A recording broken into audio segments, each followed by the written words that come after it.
The myth-makers were technically skilled and highly pragmatic. They were the builders of the first civilizations.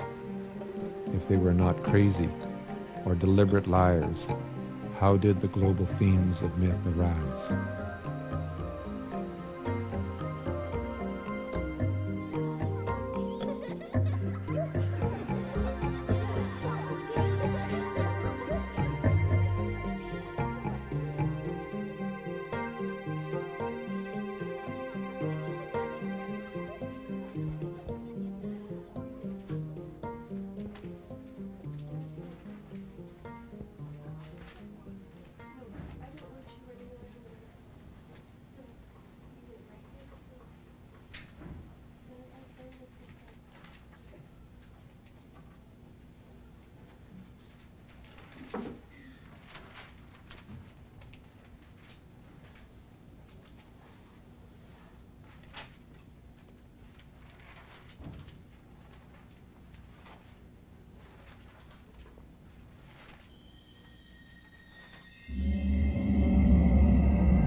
The stars are set loose, falling into the void.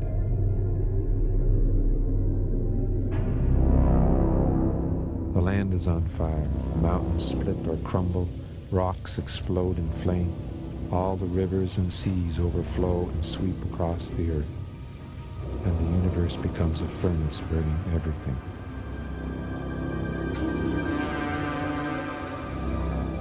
The old Norse poem Völuspá recalls the great catastrophe of Ragnarok, the twilight of the gods. When the terrifying wolf Fenrir, its jaws reaching from heaven to earth, brought forth a brood of howling wolves, and the sun became blood red and vanished, and the world slipped into a winter lasting for years. Icelandic, Aztec, and Babylonian, every ancient culture seems to have remembered an event called the end of the world. We too remember the great catastrophe, but without realizing it. Around the globe, we celebrate the new year with the most peculiar customs, with the beating of drums, blaring horns, exploding fireworks. We celebrate this occasion with barely a twinge of anxiety. This was not the way earlier peoples remembered the occasion.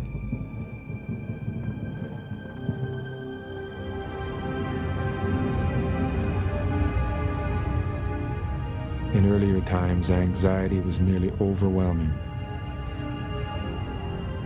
because these cultures were much, much closer to the traumatic events relived in the New Year rituals, the most terrifying events in the history of man. Doomsday.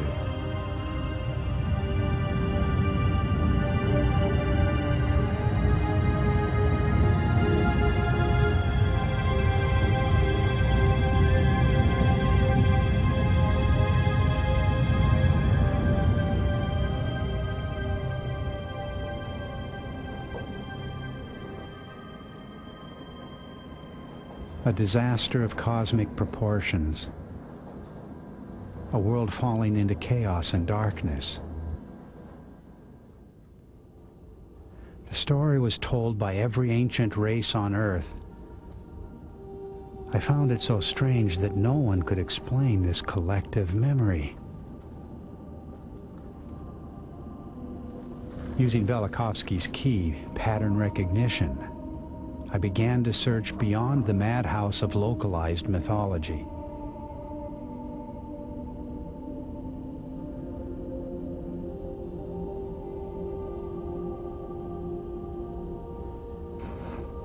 I concentrated on the global themes of myth, the substructure, the archetypes.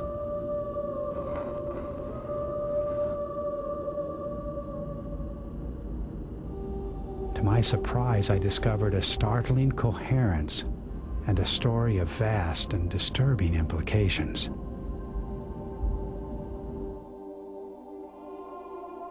In the catastrophe of Ragnarok, the gargantuan serpent Midgard thrashes about in the sky, his fiery venom filling heaven and earth.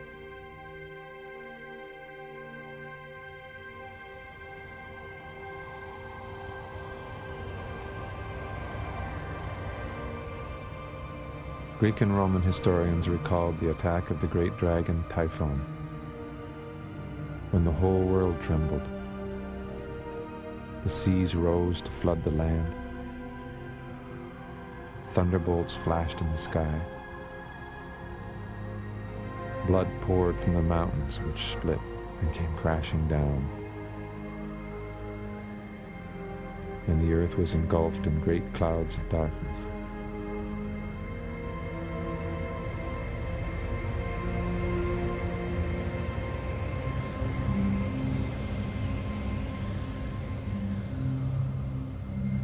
But the dragon is a biologically impossible monster. So what did the ancient chronicles mean by a dragon moving among the stars and disturbing the planets?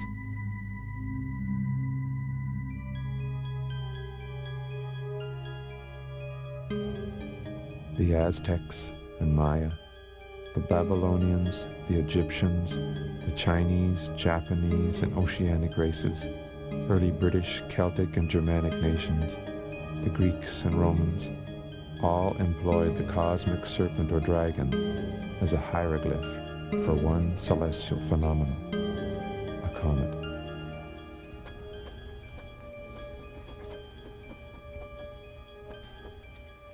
In ancient astronomies, the dragon and the comet carry the same meaning. They mean the end of the world, cosmic night, doomsday.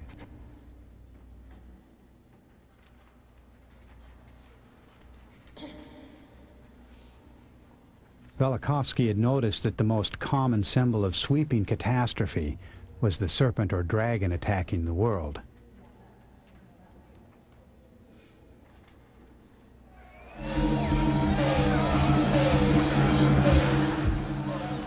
I discovered that from one culture to another, many different hieroglyphs for the comet are attached to the serpent or dragon. Bearded dragons, fiery dragons, serpents with long flowing hair, feathered serpents. This led me to a guiding principle. When different symbols all point to the same thing, you are on the edge of discovery.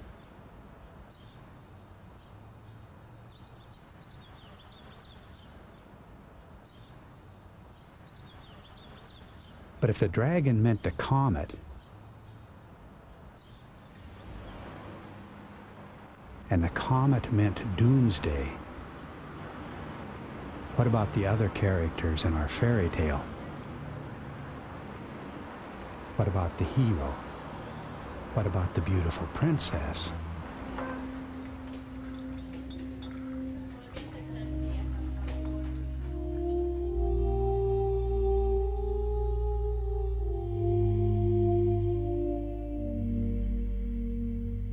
In the myth of St. George, the dragon of darkness attacks the village and carries off the beautiful princess.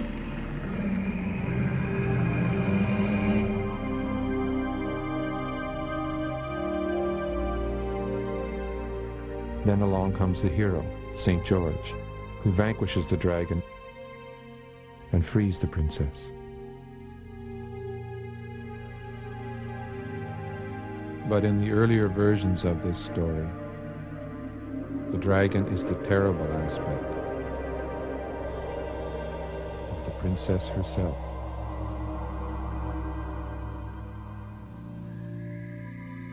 So the hero is actually saving the princess from her own alter ego.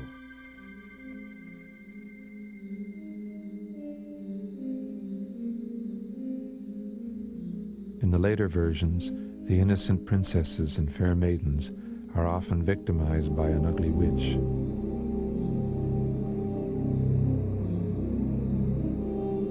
And yet the witch, the devouring hag, and the ogress, like the dragon, all represent the alter ego, or terrible aspect, of the princess herself.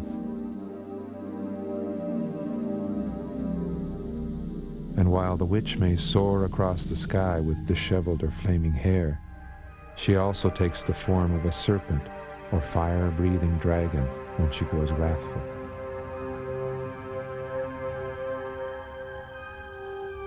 It was said of the witch's hair that it could bring rain, hail, wind, and lightning, exactly what ancient nations said of the comet.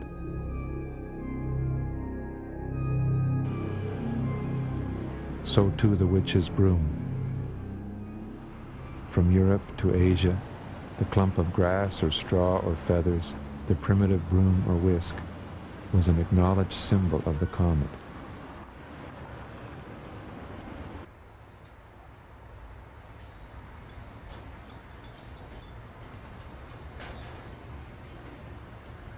Are myths nothing more than the imaginings of a primitive mind? Or are they sophisticated metaphors for the human psyche? I was beginning to sense that the myths were actually disguised descriptions of extraordinary natural events. But what events? The doomsday comet and the beautiful princess.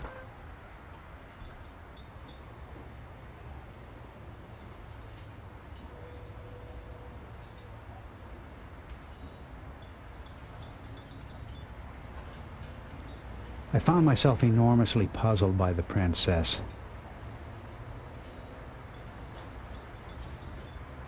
She seemed such an unlikely symbol for a world-threatening comet.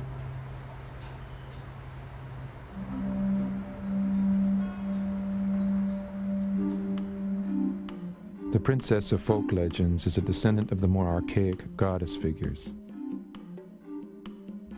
The earlier goddess has a dual nature, as radiant mother and devouring dragon. The goddess Kali of the Hindus was renowned for her beauty. But in her terrible aspect, her long disheveled tresses stretched across the heavens, blackening the sky, sweeping away the sun and the stars.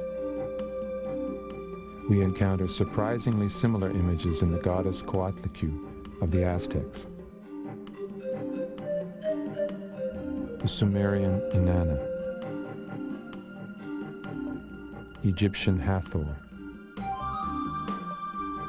Canaanite Astarte, Greek Gorgon,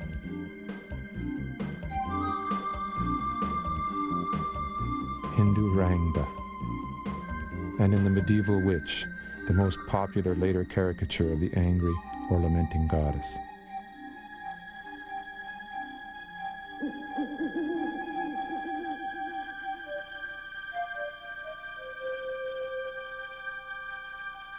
Was the terrible goddess a spectacular, fear-inspiring cometary stream? Our word for comet comes from the Greek word coma, used for long, flowing hair.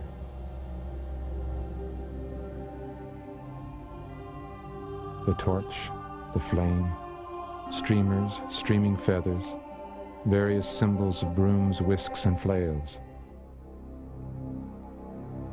Around the world, these images signify both the angry goddess and the doomsday comet.